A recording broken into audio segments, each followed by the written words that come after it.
Hello friends, this is Freya at Spirit Healer Tarot. Welcome back to my channel. I know it's been a while, feels like it's been a while anyway, since I've tuned in and beamed into the YouTube universe. Thank you to all my subscribers who've stuck with me through my quiet period, and I hope you enjoy these readings. It's feeling like the right time to do them again. I was kind of getting nudged by my guides to offer something for the community, so I'm going to do that.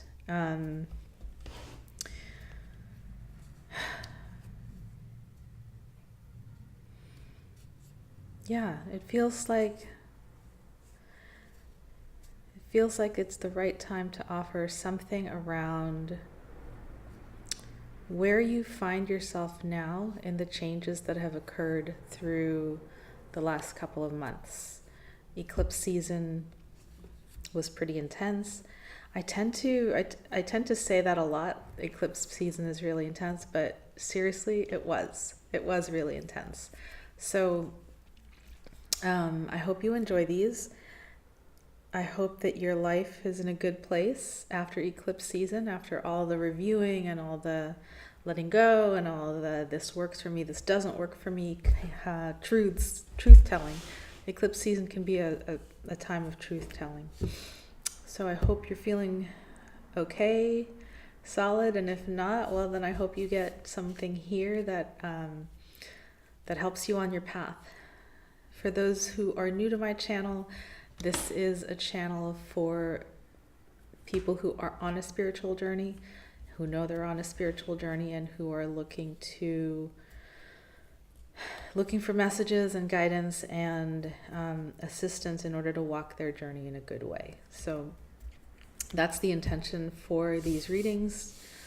And so if you're not so much on a spiritual journey, and you found yourself here, maybe you're supposed to be on a spiritual journey. And this might be your initiation into that. And otherwise, if you found yourself here and that you don't resonate with these readings, I don't really do career, love, 3D life so much. I do more inner work and more self-growth, inner growth sort of messages. So at least those are the messages that my guides bring through. So just a caveat, it's not going to resonate with everyone. And I think that's all I want to say. Okay. Hello, Aquarius. Welcome. It's time for your reading. And I'm doing these late at night because I tried to do the readings during the day and the messages just would not flow. So there's something about the nighttime energy that's really conducive to my readings this cycle. So I apologize for the poor lighting, and I hope that me holding up the cards to the camera will be enough for you. Okay, let me say my prayer. I ask that the white light surround us, light of protection, understanding, and healing. I ask that my guides come through and speak clearly this day for our understanding. May all of my dear Aquarians' intentions be heard and answered. And I ask that this reading be for the highest and best of all concerned. I ask this through all my teachers. Please show us the messages and energies for for Aquarius. I just did Capricorn's reading. Let me say that again. Please show us the messages and energies for Aquarius for this post-eclipse season, September, October, November 2018.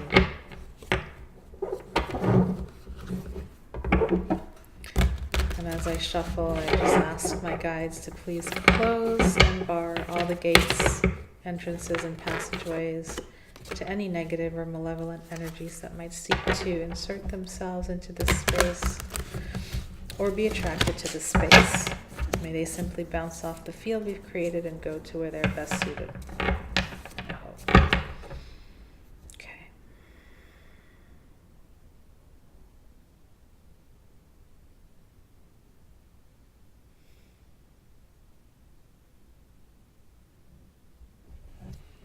All right, Aquarius. camera down so you can see your cards. Aquarius Post-Eclipse reading September, October, November 2018.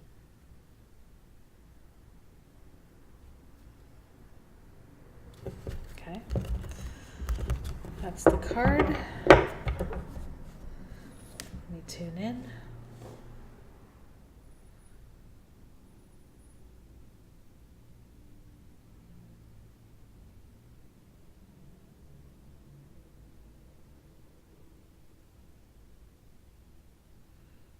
Okay, Aquarius, you guys are getting 5 cards. Here's the first one, the 7 of Pentacles.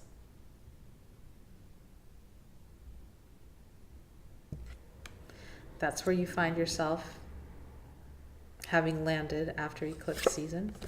The next one, I believe that is the waning crescent moon. Might be the waxing. We'll see. Might be the 3rd quarter or the 1st quarter. Hold on.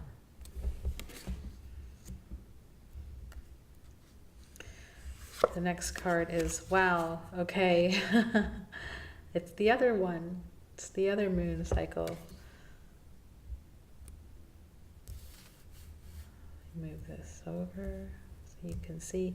So this deck that I'm using is called the Pagan Otherworlds by Uusi Publications, and they are, oops, your candle just went out. They are, let's light a new one for you. They are amazing cards. The readings have been super succinct since I started using this deck, and it's because their messages are really clear, or they come through to me clearly and succinctly. And what's special about these cards is they have the phases of the moon, as you can see, and not just the traditional tarot deck. So it brings in the element of the mystical, the timing, the cycles of the moon, which is really, to me, very helpful. Oh my goodness, yeah. Something about the moon in your reading, Aquarius. What's happening? What's happening? And the Ace of Swords. You know, this flipped out while I was shuffling earlier.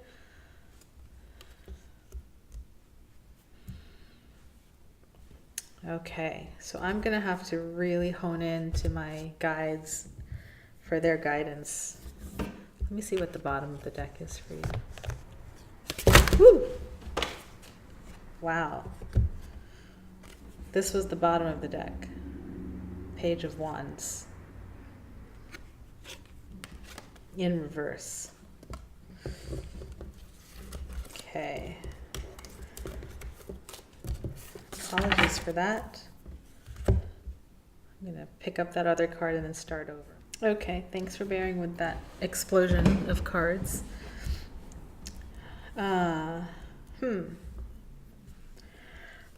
Well, what I'm gonna do first is I'm going to read the phases of the moon that came out, because I think this has never happened before to any of the other readings that I've done, and the cards have been in there. So there's something significant about these moon cards for you. The first one is the waning gibbous card. The waning gibbous is the 6th phase in the lunar cycle, a time of breaking free from bad habits that have caused fixation or extreme behavior that is self-destructive. Try freeing yourself from unhealthy patterns of thought by learning something new. This fresh approach will open up your view of the world and expand your sense of self, allowing you to tap into the powerful and generative forces that can bring about something life-changing. Learning, release, and fixation.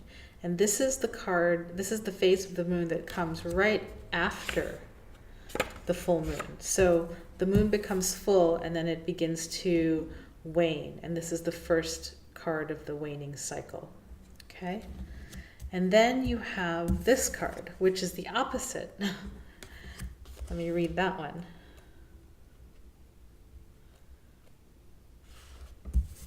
This is the waxing crescent moon. So this is the phase that comes right after the new moon.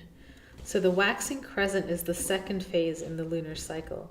The moon's own shadow creates the beautiful silver crescent that we see at night.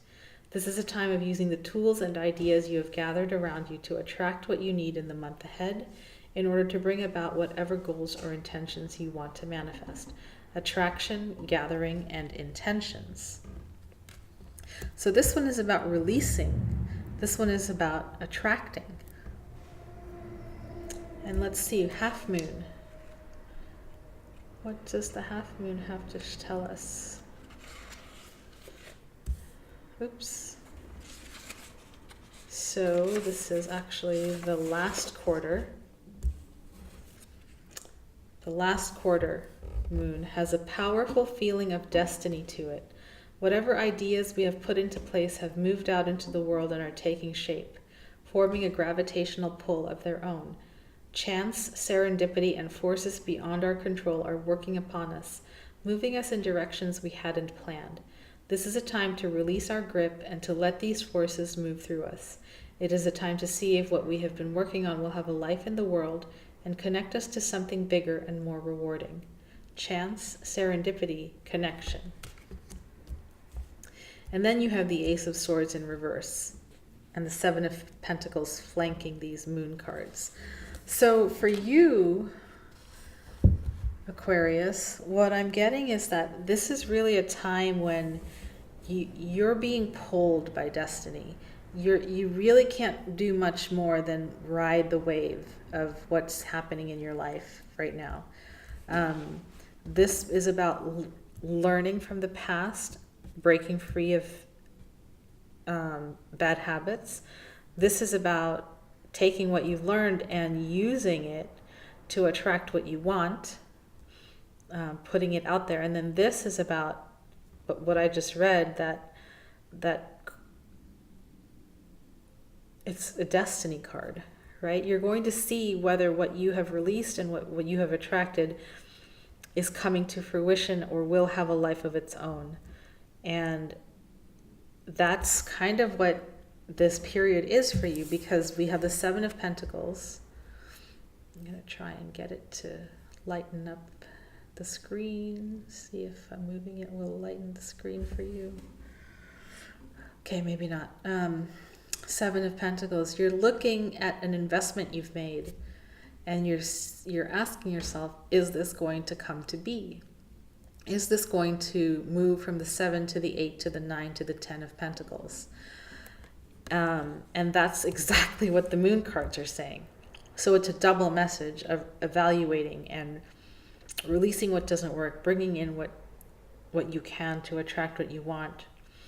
And then the Ace of Swords in reverse at the end, what that tells me is that there's an idea that you have to let go of in order to bring a different idea to fruition. Ace of Wands is an idea, right? Brilliant idea. Here you go. This like charging forth of, yes, this is what I want. Yes, this is what I need. Yes, this is what I want to bring into fruition, into the world. Yes, this is what I want to create. Yes, this is what I believe. It's a lot of yeses. And I think in the reverse, it means releasing some of these definitives that you have set forth as your yeses. Because not all of them can be part of this new cycle for you.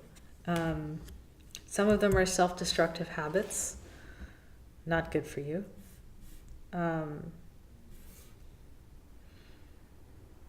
And I think you're questioning which one of the, it's like Aquarians, you know, being in their mind so much. Which one of these ideas is the one to let go of?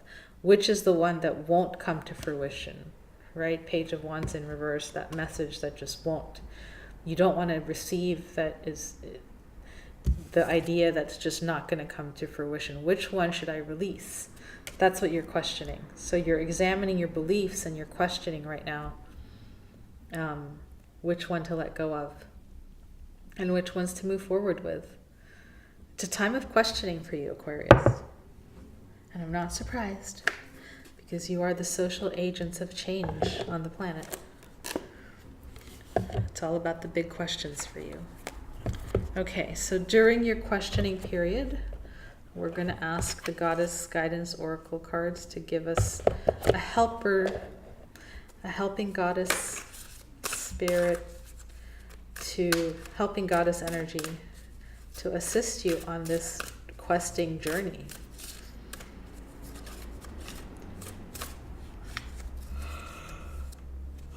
Oh.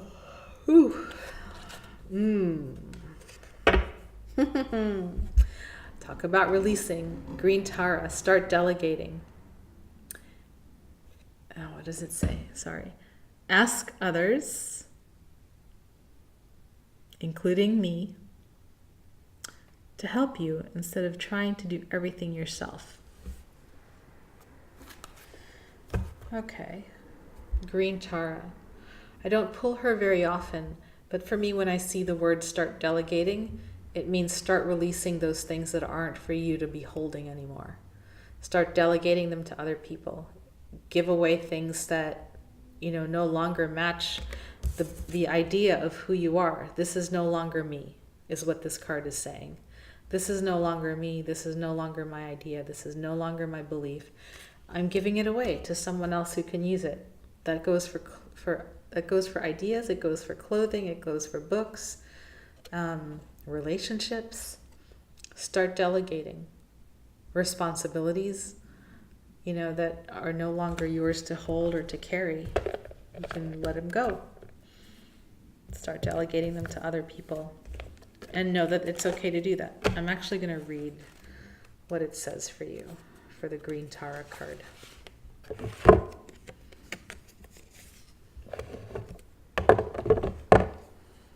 Green Tara, start delegating.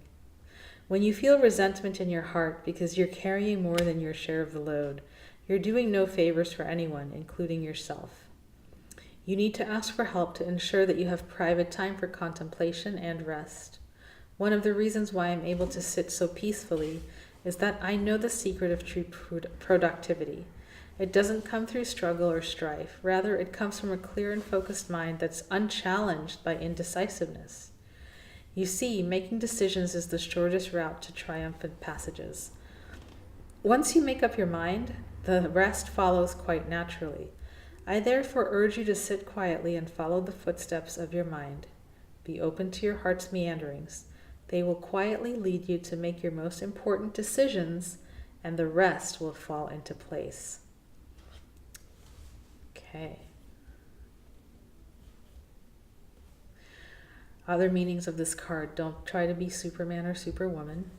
Give your children chores. Ask your partner for help. Accept assistance as it's offered to you. Release guilt or the belief that it's weak to ask for help. And be a team player.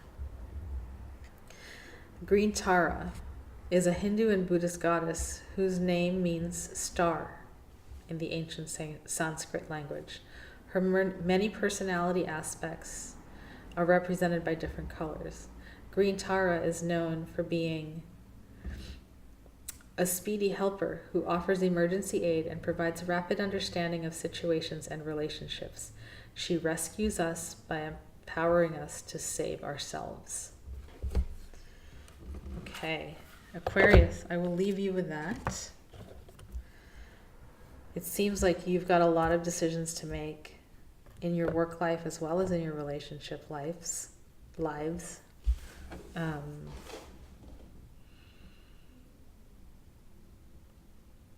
And it all has to do with who you believe you are, who you want to be, how you want to be in relationship, and, unburdening yourself from loads that aren't yours to carry any longer in order to bring forth what you do want in the world. I hope this message has made sense to you. That's what came through. If you want more of an in-depth reading for yourself and your personal situation, please reach out. I'm happy to do that. And in the meantime, have a lovely, lovely month of September. I'll see you back here soon for your next reading. Take care. Namaste.